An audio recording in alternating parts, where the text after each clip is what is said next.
I అనే variable ఏదైతే ఉందో ఆ వేరియబుల్‌లో ఉన్న వాల్యూస్ అన్నీ కూడా నాకేం కావాలి, ప్రింట్ అవ్వడం అనేది చేయాలి కదా! మీ అందరికీ తెలుసు కదా! సో, అప్పుడు నాకేమైందంటే ఫర్ అనే ఒక లూప్ తీసుకుంటే దాంట్లో ఏమైందంటే నేను ఏదైతే వేరియబుల్ తీసుకున్నానో ఆ వేరియబుల్‌లో ఉన్న ఐటెమ్స్ అన్నీ కూడా నాకేమవుతాయంటే వన్ బై వన్ అనేది ప్రింట్ అవుతా ఉంటాయి. అలా ప్రింట్ అయ్యేటప్పుడు నాకేం కావాలి, అక్కడ ఉన్న కీ అనేది, వాల్యూ అనేది 2 ప్రింట్ అవ్వాలి అంటే నాకు అలా ప్రింట్ కాకుండా ఓన్లీ కీస్ మాత్రమే ప్రింట్ అయ్యాయి. ఎందుకని అలా ప్రింట్ అయినాయి అనేది నాకు అర్థం కాలేదు. ఇప్పుడు నేనేం చేశానంటే నాకు కీ దానితో పాటు వాల్యూ కూడా నాకు ప్రింట్ అవ్వాలి కదా! అలా ప్రింట్ అవ్వాలి అంటే నాకేం జరిగిందంటే ఓన్లీ కీస్ మాత్రమే ప్రింట్ అయిపోయినాయి. అలా కాకుండా నేనేం చేశానంటే మనం ఎప్పుడైనా సరే ఒక సాఫ్ట్‌వేర్ ఇండస్ట్రీలో ఏం చేస్తారంటే ఏదైనా ఒక డిక్షనరీని క్రియేట్ చేసుకున్నప్పుడు ఆ డిక్షనరీలో ఏదైతే ఐటెమ్స్ ఉన్నాయో ఆ ఐటెమ్స్ అన్నిటిని కూడా మనం ఏం చేస్తారంటే ఒక సీక్వెన్స్‌లో గనక ప్రింట్ చేయాలి అంటే ఏం చేస్తారంటే ఫర్ లూప్ సహాయంతో ఏం చేస్తారంటే ప్రింట్ చేయడం అనేది చేస్తా ఉంటారు. అలా చేసేసేటప్పుడు మనోళ్ళందరూ కూడా ఏం చేస్తారంటే కొన్ని మెథడ్స్ అనే వాటిని ఫాలో అవుతా ఉంటారనమాట. అలా ఫాలో అయ్యేసి ఆటి ఆధారంగా ఏం చేస్తారంటే అక్కడున్న వాల్యూస్ అన్నిటిని కూడా ఏం చేస్తారంటే ప్రింట్ చేస్తా ఉంటారు. అలా ప్రింట్ చేసేసేటప్పుడు one of the first step ఏంటిది అంటే మనం ఏదైతే డిక్షనరీ తీసుకున్నామో ఆ డిక్షనరీలో ఇక్కడ మీకు స్క్రీన్ మీద కనపడుతుంది చూడండి. వీటిని ఏమంటారంటే కీస్ అని పిలుస్తారు.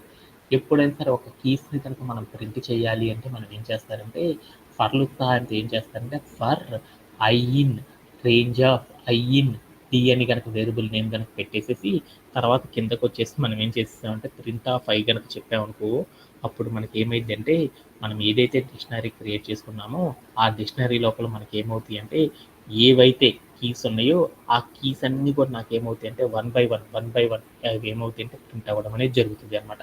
అలా నేను ఇప్పుడు ఏం చేస్తాను అంటే నా దగ్గర ఏదైతే డిక్షనరీ ఉందో ఆ డిక్షనరీలో బోల్డ్ అని వాల్యూస్ ఉన్నాయి కదా! ఆ వాల్యూస్ ఎన్నైతే ఉన్నాయో ఆ వాల్యూస్ అన్నిటిని కూడా ఏం చేద్దాం అంటే సీక్వెన్స్‌లో వన్ బై వన్ ప్రింట్ చేద్దాం అనుకున్నా. అలా ప్రింట్ చేయాలంటే మనం ఏం చేయాలంటే ఫర్ లూప్‌లో వేరియబుల్ ఏదైతే రాసానో ఆ వేరియబుల్ పక్కన మనం ఏం చేయాలంటే వాల్యూస్ అని పెట్టేసేసి ఒక పారాంథసిస్ కనుక పెట్టేసామనుకో అప్పుడు మనకి ఏం జరిగిద్దో చూద్దాం ఒకసారి. చెప్పేసి కనుక నేను ప్లేయర్ రన్ చేసి చూసానుకో అప్పుడు నాకేమైందో చూడండి. నేను ఏదైతే ఒక డిక్షనరీ క్రియేట్ చేశానో ఆ డిక్షనరీలో మనం ఏవైతే వాల్యూస్ ఇచ్చామో ఆ వాల్యూస్ అన్నీ కూడా ఏమైనాయి one by one, one by one, one by one print అవ్వడం అనేది జరిగిపోయింది. అలా నేనేం చేశాను కీస్‌ని ప్రింట్ చేయాలంటే మనం సీక్వెన్స్‌లో ఎన్నైతే ఉన్నాయో వాటన్నిటిని వన్ బై వన్ ప్రింట్ చేయాలంటే మనం ఏం చేస్తామంటే ఫర్ లూప్ సహాయంతో ఇలా ప్రింట్ చేస్తామని చెప్పాను. అలానే మనం ఏదైతే ఒక డిక్షనరీ క్రియేట్ చేసుకున్నామో ఆ డిక్షనరీలో ఉన్న ఆల్ వాల్యూస్ అన్నిటిని మన సీక్వెన్స్‌లో కనుక మనం ప్రింట్ చేయాలంటే ఏం చేయాలంటే వేరియబుల్ నేమ్ పక్కన ఏం చేయాలంటే వాల్యూస్ అని పెట్టేసేసి ఒక ఒక ఫంక్షన్ కనుక ఇచ్చేసి కనుక మనం ప్లే అరౌండ్ చేసి చూసామనుకో అప్పుడు నాకేమవుతాయి అంటే దానిలో ఉన్న వాల్యూస్ అన్నీ కూడా నాకేమవుతాయి అంటే ప్రింట్ అవ్వడం అనేది జరిగింది. అలానే మనం ఏదైతే డిక్షనరీ క్రియేట్ చేసామో ఆ డిక్షనరీలో ఉన్న కీ, వాల్యూ ప్రతిదీ కూడా నాకేం కావాలంటే ఒక్కొక్క కీ, ఒక్కొక్క వాల్యూ ప్రతిదీ కూడా నాకు ప్రింట్ అవ్వాలి అంటే అప్పుడు మనం ఏం చేస్తామంటే ఒక కాన్సెప్ట్ అనేది అప్లై చేస్తారనమాట. ఏంటిది అంటే ఇక్కడికెళ్ళి మనం ఏం చేయాలంటే ఐటెమ్స్ అని చెప్పాలనమాట. ఐటెమ్స్ అని చెప్పేసేసి తర్వాత మనం ఏం చేయాలంటే ఐటెమ్స్ అని చెప్పేసేసి మనకేమన్నా ఒక డిక్షనరీలో ఎన్ని ఐటెమ్స్ ఉంటాయో కీ అనేది ఒకటి ఉంటుంది, వాల్యూ అనేది ఒకటి ఉంటుంది. కాబట్టి కీ కోసం ఒక వేరియబుల్ తర్వాత కామా పెట్టేసేసి మనం వాల్యూ కోసం మరొక వేరియబుల్ తీసేసుకున్నాం. తర్వాత అలానే అవుట్‌పుట్‌లో కూడా మనం ఏం కావాలనుకుంటున్నాము కీ కోసం ఒక ఐటెము, తర్వాత వాల్యూ కోసం మరొక ఐటెమ్ ఇచ్చేసేసి మనం ఏం చేస్తామంటే ప్లే అరౌండ్ చేసి చూసామనుకో అప్పుడు ఏమైందో చూడండి. అప్పుడు నాకేమైంది మనం ఏదైతే ఒక డిక్షనరీ క్రియేట్ చేసేసామో ఆ డిక్షనరీలో ఉన్న టోటల్ ఐటెమ్స్ ఏవైతే ఉన్నాయో ఆ ఐటెమ్స్ అన్నీ కూడా ఏమవుతాయంటే line by line, line by line ఇలా ప్రింట్ అవ్వడం అనేది జరిగిద్దనమాట. ఇలా చేయడంలో ఎవరికైనా సరే డౌట్ ఉందా? అవన్నీ తెలియలేదు కాబట్టి మనం ఏం చేద్దామంటే ఇంకొకసారి ఏం చేస్తానంటే ఈ కాన్సెప్ట్ గురించి మరొకసారి చెప్తాను. నేను ఇప్పుడు ఏం చేస్తానంటే నా దగ్గర ఒక నేమ్ ఉందనమాట. ఏముంది అంటే ఏముంది వసంత అని ఒక స్ట్రింగ్ ఉంది. వసంత. ఈ వసంత అనే క్యారెక్టర్ ఏదైతే ఉందో ఆ క్యారెక్టర్స్‌లో ఉన్న ఆ స్ట్రింగ్ లోపల ఉన్న ప్రతి క్యారెక్టర్‌ని కూడా నేనేం చేయాలంటే ప్రింట్ చేయాలనుకున్నాను. అలా ప్రింట్ చేయాలంటే నేనేం చేయాలి ఒక్కొక్క క్యారెక్టర్‌ని ప్రింట్ చేయాలనుకో అప్పుడు నేనేం చేశాను ప్రింట్ ఆఫ్ అని పెట్టేసి నేమ్ స్క్వేర్ బ్రాకెట్‌లో మనం ఏం చేసాము 0 అప్పుడు నాకేమైందో చూడు. ఏమైంది వి అనే క్యారెక్టర్ వచ్చేసింది. అలానే నాకు సెకండ్ క్యారెక్టర్ ప్రింట్ కావాలనుకున్నాను. అలానే మనం ఏం చేసాం కోడ్‌ని కాపీ చేసేసి మనం ఏం చేసాం ఒక్కొక్క క్యారెక్టర్ మనం ప్రింట్ చేయాలంటే అప్పుడు మనం ఏం చేసాము యాక్సెసింగ్ అనే ఒక కాన్సెప్ట్ ద్వారా మనం ఏం చేసాము మనం ఏదైతే ఒక స్ట్రింగ్ తీసుకున్నామో ఆ స్ట్రింగ్లో ఉన్న ఒక క్యారెక్టర్, తర్వాత క్యారెక్టర్, తర్వాత క్యారెక్టర్, తర్వాత క్యారెక్టర్, మనకి ఏం కావాలంటే మనం తీసుకున్న ఏదైతే స్ట్రింగ్ ఉందో ఆ స్ట్రింగ్ యొక్క లెంత్ ఎంతో తెలిస్తే అంతవరకు మనం ఏం చేస్తామంటే 0 నుండి ఆ లెంత్ వరకు మనం ఏం చేస్తాము, వరుసగా మనం ఏం చేస్తాము, యాక్సెసింగ్ అనేది నంబరింగ్ ఇవ్వడం ద్వారా మనం ఏం చేస్తాం, నెక్స్ట్ నంబరింగ్ ఇవ్వడం ద్వారా మనం ఏం చేస్తామంటే మనం తీసుకున్న స్ట్రింగ్లో ఉన్న ప్రతి క్యారెక్టర్ని ప్రింట్ చేస్తూ ఉంటాం. అలా ప్రతిసారి అలా ప్రింట్ చేయాలంటే కష్టంగా ఉంటుంది కాబట్టి మనం ఏదైతే స్ట్రింగ్ తీసుకున్నామో ఆ స్ట్రింగ్లో ఉన్న ప్రతి క్యారెక్టర్ కూడా one by one one by one one by one print చేయాలి అంటే ఇంకొంచెం ఈజీగా చేయాలంటే మనం ఏం చేస్తామంటే లూప్ సహాయంతో చేయొచ్చు. అలా చేయాలి అంటే మనం ఏం చేస్తామంటే ఫర్ అని పెట్టేసి అక్కడ ఒక వేరియబుల్ నేమ్ ఇస్తారనమాట.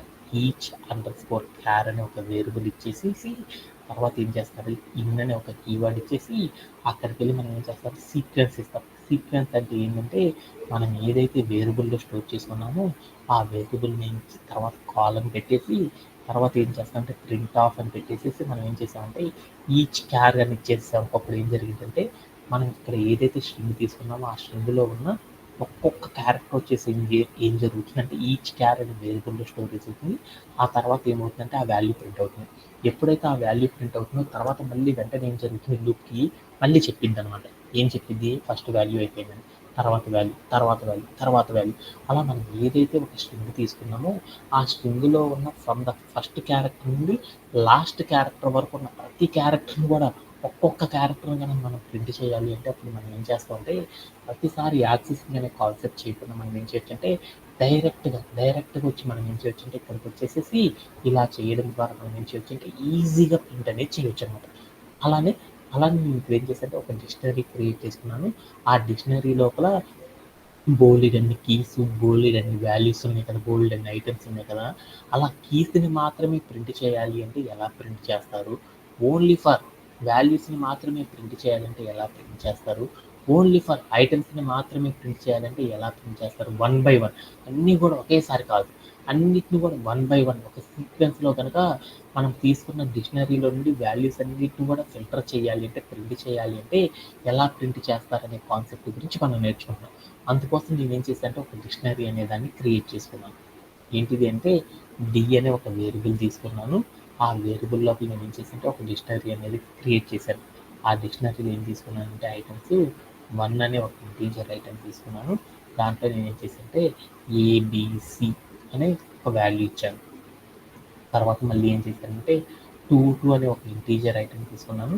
దాంట్లో వాల్యూ ఏమని ఇచ్చానంటే వసంతాన్ని ఇచ్చాననమాట. ఓకే. ఆ తర్వాత నేనేం చేశానంటే కామా పెట్టేసి మరొక ఐటెమ్ తీసుకున్నాను. ఏం తీసుకున్నానంటే డబుల్ కోట్స్‌లో ఏం తీసుకున్నానంటే కళ్యాణ్ అని తీసుకున్నాను. కళ్యాణ్ అనే ఒక కీ తీసుకున్నాను.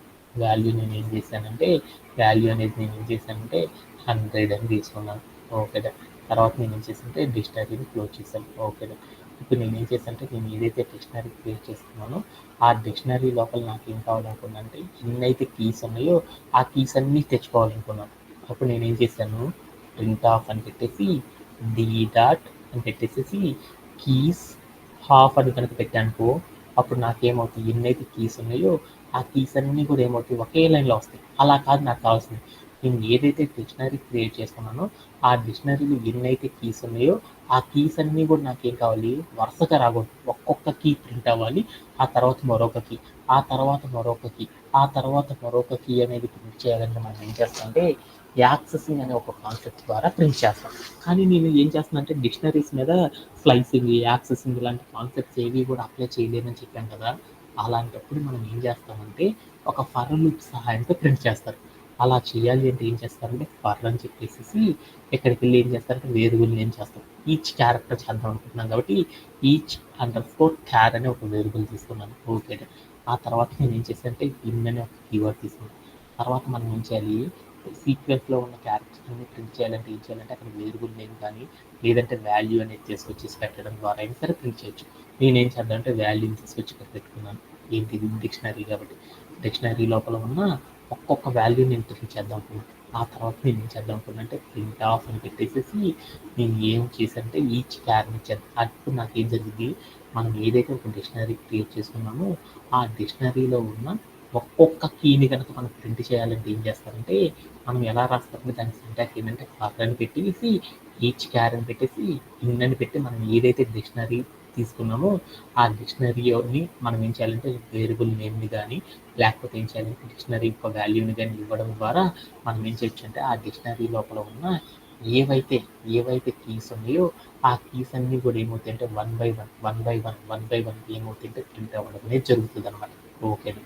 అలానే మనం ఏదైతే ఒక డిక్షనరీ తీసుకున్నామో ఆ డిక్షనరీలో ఉన్న all values one by one మనం ప్రింట్ చేయాలంటే అప్పుడు మనం ఏం చేయాలంటే ఇక్కడ మనం ఏదైతే సీక్వెన్స్ తీసుకున్నామో ఆ సీక్వెన్స్ పక్కన ఏం చేయాలంటే డాట్ అని పెట్టేసి వాల్యూస్ హాఫ్ అని కనుక పెట్టేసేసి మనం ఏం చేసామంటే ప్లే అరౌండ్ చేసి చూసాము.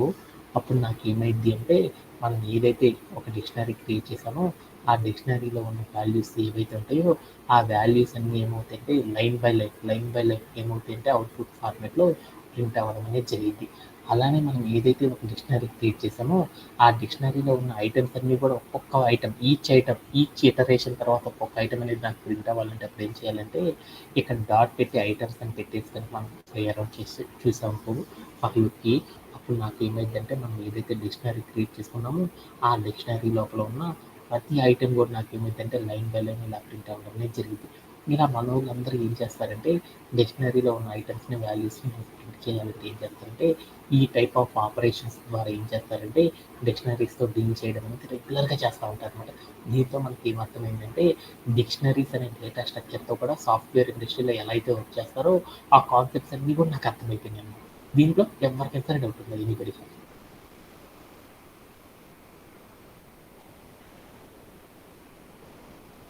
Okay, okay. I have a meeting at 7. So that's why today I will finish my session. Thank you very much and have a great day.